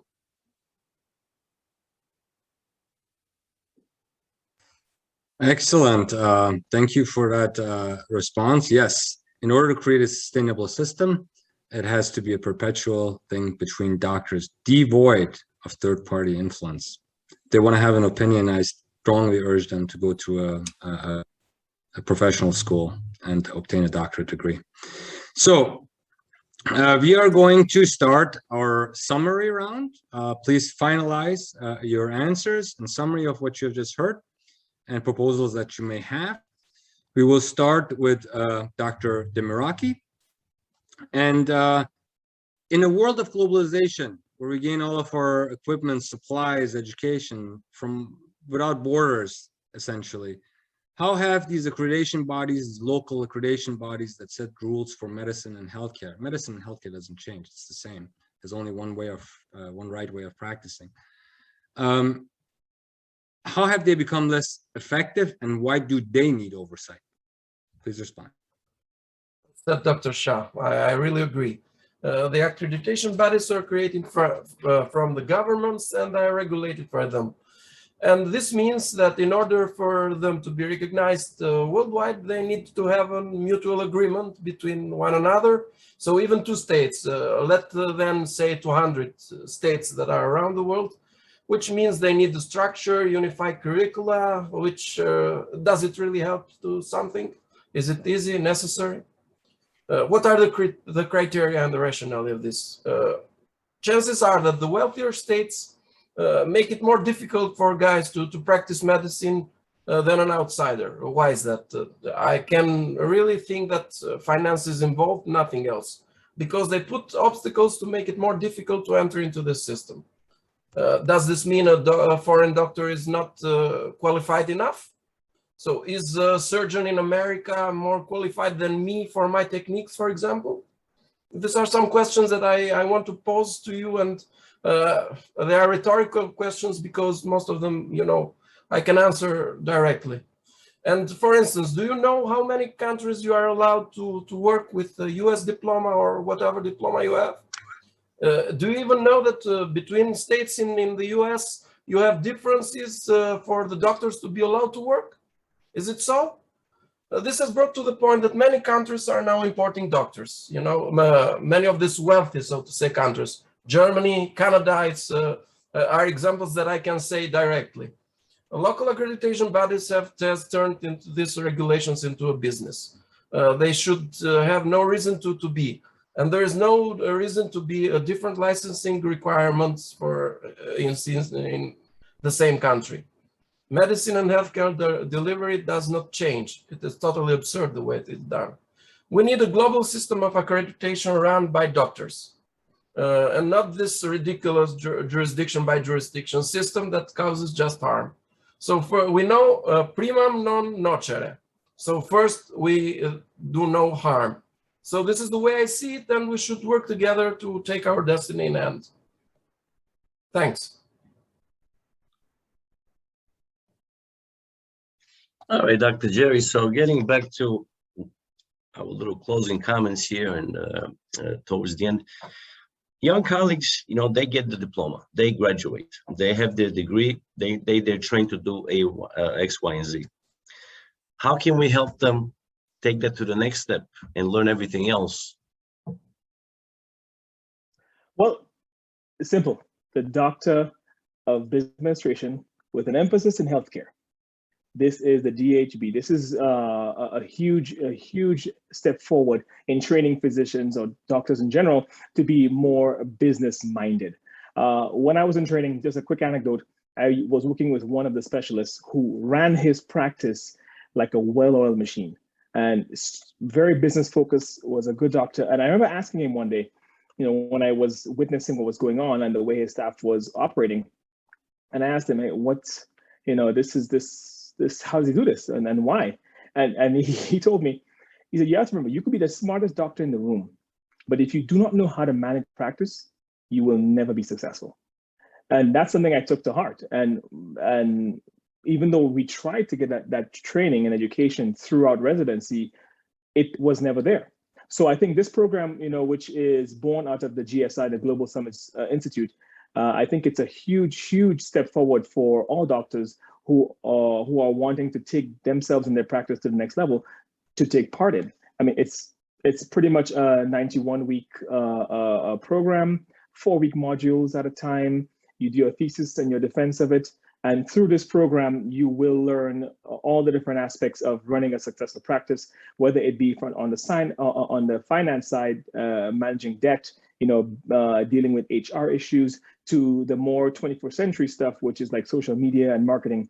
I think it's for us to be able to help those physicians coming up, those doctors coming up beneath us, and even those who are already in practice to gain an extra edge. It's important for education to be a huge part of it. So that is the universalschoolofhealth.com, and it's the doctor for healthcare business with an emphasis in healthcare. So please, I think that's the best way. I wish I had this when I was in training. I definitely would be loads ahead of where I am right now. Thank you so much, Dr. Morris. That summed it up very well. For our leaders, the innovators, the doctors, they're doctors that are lawyers, accountants. We can turn to them versus the outside parties. But nevertheless, Dr. Mbarus, please tell us who, why, and how they should contact us and self-nominate or nominate other doctors, where the process in the entire Global Summits Institute begins. Well, the process is very simple. Doctors can be nominated by their peers, or they can self-nominate. What are we really looking for when we are going to select the top 100 doctors? Well, we are looking for leaders in the healthcare business. We are really looking for the ones who reach beyond the walls of their own, practices. And we're looking for the ones who set the new standards. Where are they going to go? Well, to the hub of all. They're going to go to the top100doc.com. They're going to click on nomination. They're going to insert the name, the country, the degrees, the bio, the social media, a photo, and a CV. And so what's the next step? After they apply, the committee will screen all the applications, and they will select the ones who have made a difference in their field. Thank you so much. Fantastic, Dr. Ora. Dr. Pratinder, this is a big one. Let me read it now. That's a long question. How can we limit the access of big pharma, lobbyists, vendors, and other third-party interest groups from influencing the independent opinions of other doctors, regulators, and accreditation bodies, associations, and healthcare boards? Yeah, Pavel, again, a very heavy question for me, as usual. So I would say the pharma companies, the lobbyists, and the other groups, etc. The relationship between them and the doctors has evoked a heated debate since many decades. However, the evidence determining whether these industries and physicians are they divided or united is still contradictory. So yes, the majority of the physicians do not believe they are affected by these lobbies and pharmaceutical industries. Yes, they are. You can say there are a lot of interactions by means of drug sampling, pharmaceutical representative speakers, industry paid lunches, and we need to cater all this, and we need to formulate a plan for that. So the strategy, need to be some strategy that will fix this healthcare in the days of business as usual are over. So I would say some points to solve this problem is, number one, define the goal. First, define the goal of your practice. Then, join some organizations, as I would, say with proud that Hex Commission and Universal School of Health, that we will be adopting new agendas which will reap huge benefits, even if regulatory change is slow. Will still be going to, in favor of the joining. Then I would say, quickly, I will say some points which are going to solve this. We should regulate to combat physician fraud and self-dealing. We should have a consumer-driven healthcare, evidence-based medicine, new and more convenient models of primary care, global capitation to control spending, reduction of medical errors, electronic medical records, and care coordination, especially for the expensive patients. So I would say, it should not be a stakeholder role. Let it be a role from a patient's perspective. And so this is it. Thank you. Excellent. Yes, We are watching them very closely. Excellent. So, Dr. Chuang, as private practitioners, owners, we have maneuverability, which is a competitive and arbitrage opportunity for us compared to the massive multinational and large entities, or even the ones that have tremendous coffins. But every time they have to move, they have to go through certain processes internally where more and more unlicensed people have opinions. But we can move very quickly. We can be involved in our communities and outcompete them, and get them out of our communities. So what is your belief, what these competitive advantages are, and how sole proprietors should put them into effect? In terms, I'm sorry, repeat the question again. What other competitive advantages do you think sole proprietors have compared to corporations? As a sole proprietor, I'm the boss. I'm the boss. I do what I want. I'm going to take care of my patients the way I believe is going to be the best for my patients, of their needs. Of course, as an optometrist, yeah, we take care of the eyes, the vision, the eye health, the ocular health, but everybody can be different. So I'm not going to do what the insurance dictate. You're not going to tell me how to practice. You're not going to tell me how to take care of my patients, or some big corporate. No, yeah, just like the saying goes, you're not the boss of me. It's me, and I do what's best for my patients, period. That's it. I'm the CEO of my business. I'm the CEO of the practice. And well, yeah, technically my patients are my boss, if you want to think of it that way. Okay. I'm here to deliver it to you. That's it. It's between me and the patients. Nobody else is going to tell me how to do it. Thank you. The holy patient-doctor relationship, which is uncompromisable. Thank you for that. Dr. Chong, please share with our audience 3 areas you feel of utmost importance when running a healthcare business.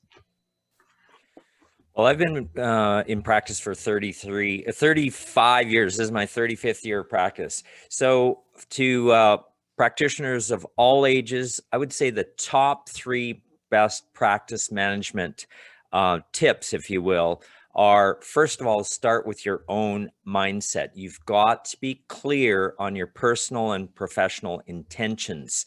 We talked about ethics. We talked about all these different things, but I'll summarize it in saying, for example, your intention can be betterment of your community, for humanity, for your future society. And a second would be become an excellent relationship builder. Dr. Pick talked a lot about that. Be effective and efficient communicator with both your team so that you can deliver patient-centered care, because that's what they want. They don't want managed care per se. They want patient-centered care, and many patients will pay out of their pocket. And we are in a Canadian model where in chiropractic, basically their user pay for a lot of things. And number 3 is be sure you're always, you and your team, and that you're leading your team to always have a value proposition. In other words, what you're providing as a service and a product is always top notch. And that should be our mandate as a doctor, as your intention, as your mindset. So those are 3 success factors that practitioners of any age can gain from. And of course, the Universal School of Business, I'm pleased and honored to be on faculty to present a lot more details about that. Wonderful, wonderful, Dr. Chong. Next, I go back to my dear friend, Dr. Sana. Dr. Sana, we touched about working for an associate, working for yourself, working as this. We touched upon that. Now, the next big question, young guys coming out of school, do they buy a practice or do they start a practice from scratch? I started from scratch 30 years ago, extremely difficult. I don't know which one is the way to go. Please.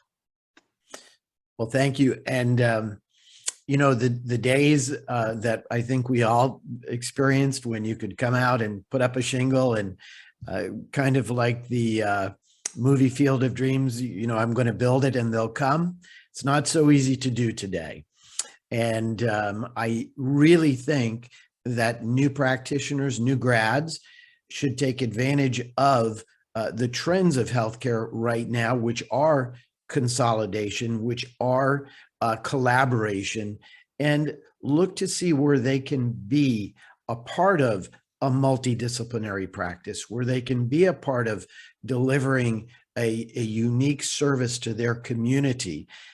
Come out, associate, make your mistakes on someone else's dime, either grow into the role of being able to purchase that practice, or at that point in time, be able to move on and open up your own practice, be your own boss. But I think coming right out of school, you've been so focused on your clinical skills, your diagnostic toolkit, that you might not have had the exposure to the business know-how that it takes to run a startup. Startup means 24/7. Doesn't mean I'm working 5 days a week. I punch in at 9, I punch out at 5. Think about an 80-hour day, 80-hour weeks, and staying on there, being first in and first out. Go ahead and learn from a great mentor, learn from this organization, and then take it and make it your own.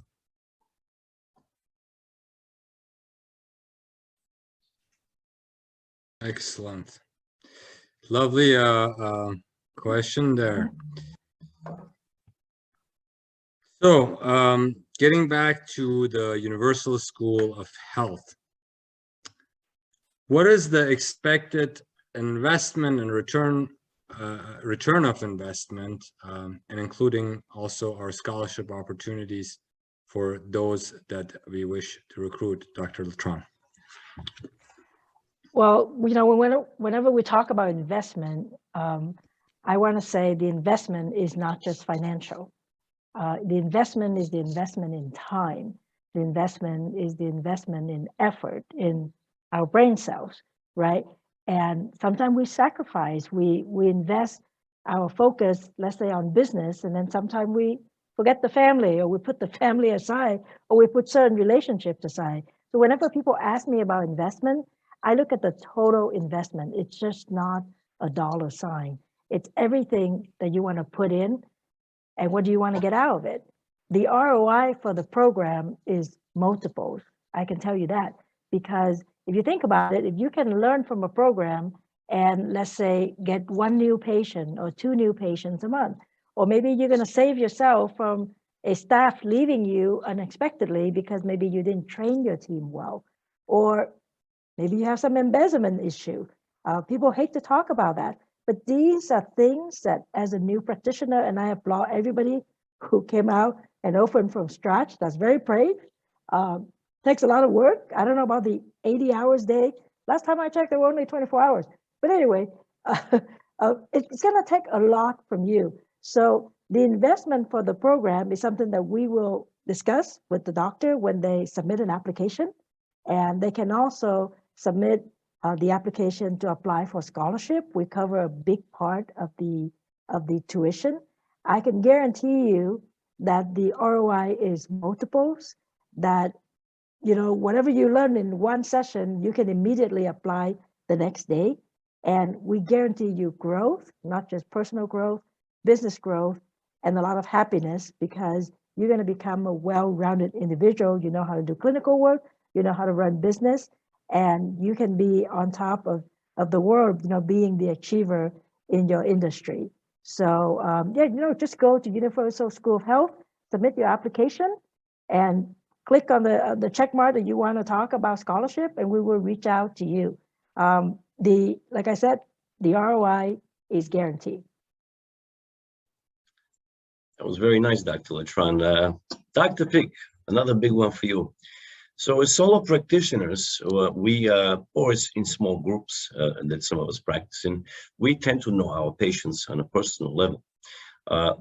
So can you touch upon a little bit what kind of edge or advantage do we have as solo practitioners or small groups when compared to corporate or third-party entities? Sure. It's actually a very complex answer that we could be on here for another 12 hours answering, so I'll keep it to 11 hours.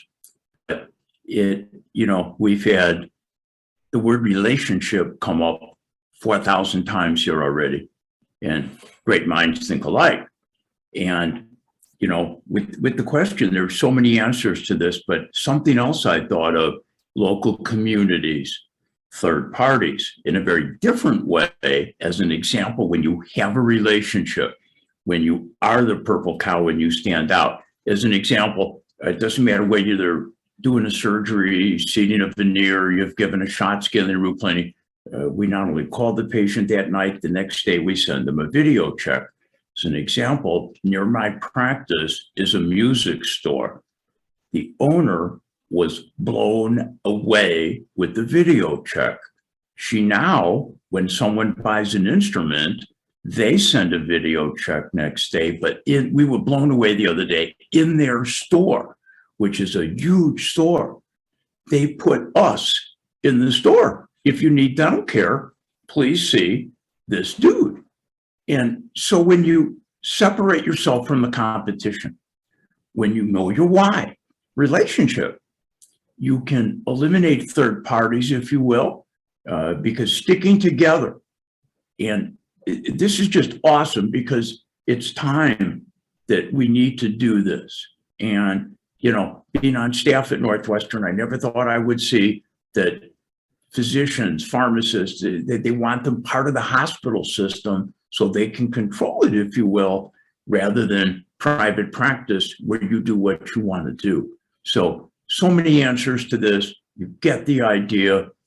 Just that's it. And just awesomeness is the only word that comes through my head right now. That was awesomeness in its fullest form. Thank you, Dr. Pig. Dr. Craig, I'm going to put a scenario in front of you to see how backward our systems are, and then I would love to hear your response. So insurance companies set up a massive army of unlicensed people that review claims, causing healthcare professionals to hire more and more people to submit these claims, causing insurance companies to come back and hire more people to check if these claims are true and nobody is misrepresenting anything. Naturally, trillions of dollars. The insurance industry is now a $5+ trillion industry. Trillions of dollars wasted by unlicensed people to look over paperwork which in no shape or form affects patient care whatsoever. What is your opinion on this topic? Well, I think maybe we could, how about this? I'll say it lightly. Maybe we'll throw it back to them. Maybe we will provide their healthcare with a group of unlicensed people and see how they like it. I mean, for lack of a better term, there's the old saying that, take the advice from the people that are closest to the action. Only somebody with a strong background, if you're going to deny a claim for a patient, if you're going to deny them a medication, then you should have the background and the to be able to say, you know what, that doesn't make sense. So, putting it, I've tried to keep my answers all short and simple, and this one is also short and simple. You know what? Only people that have the educational background in medicine, in a particular specialty of medicine, should be the ones who are making decisions or working with the physician, with the dentist, with the psychiatrist, with the optometrist, with the pharmacist, to determine whether or not that treatment is appropriate for that patient. Again, just saying it lightly, would they want to receive their care from unlicensed people? Well, then why should the care that we're offering be determined by unlicensed people? That's all.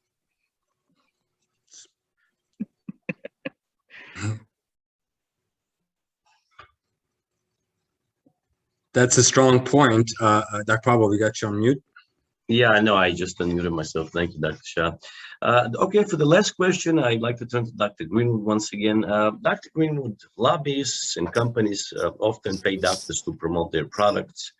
For example, how often does it happen that a salesman comes into a clinician's office and says, everyone in the neighborhood is using this product. In the meantime, they went to the guy next door and gave him a sample only.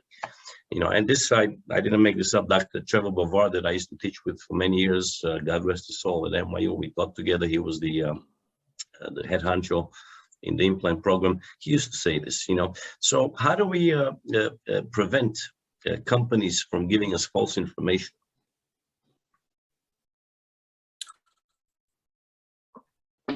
As a licensed pharmacist and dentist, in my opinion, we cannot. Going back to lobbyists a little bit, I'd like to touch on that. The primary responsibility of a healthcare lobbyist is to advance the interests of their client.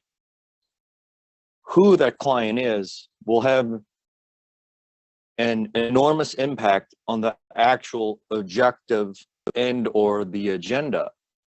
For example, the needs and wants of a pharmaceutical company can differ significantly from the needs and wants of a public entity, or more importantly, a global university.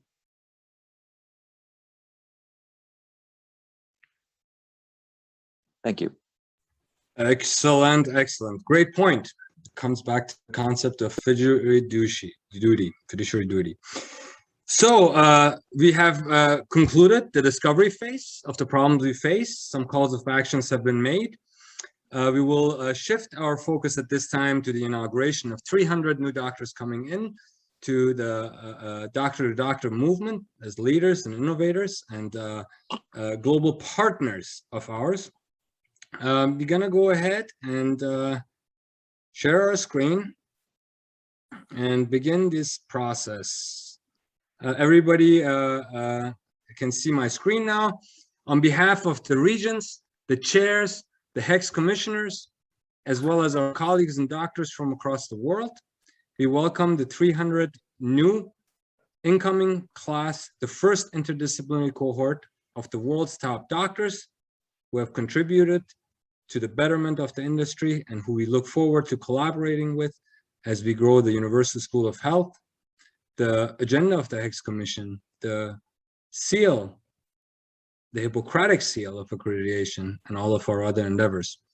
To participate more with us, here are a couple of pointers. Nominations are submitted through this link.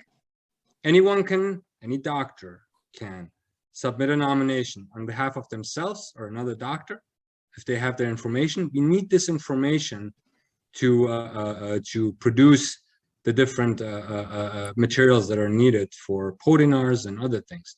For podinars, as Dr. Ora has described, you will click this link here where you will book as a speaker on dates and times that are permitted. We usually conduct podinars on Sundays when no one is clinical practice or less people are in clinical practice.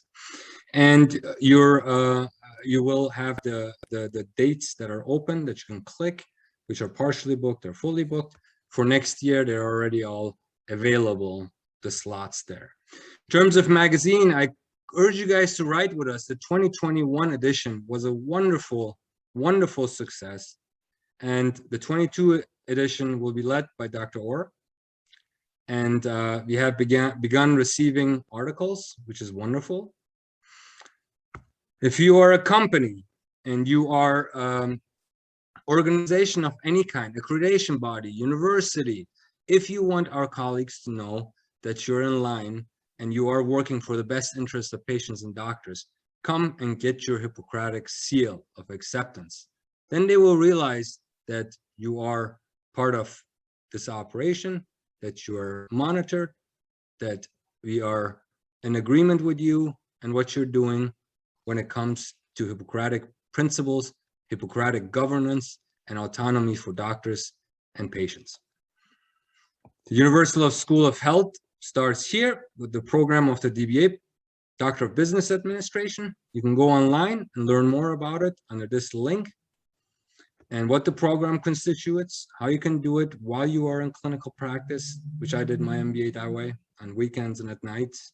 In a 2-year scenario, you can earn another doctorate, bring your vision to life with the help of your colleagues who care about you and who care about what your career and what will happen, because you're all one organism, one body, one family. Bring us your ideas, bring us your solutions. Let us help you enable those and bring them to market.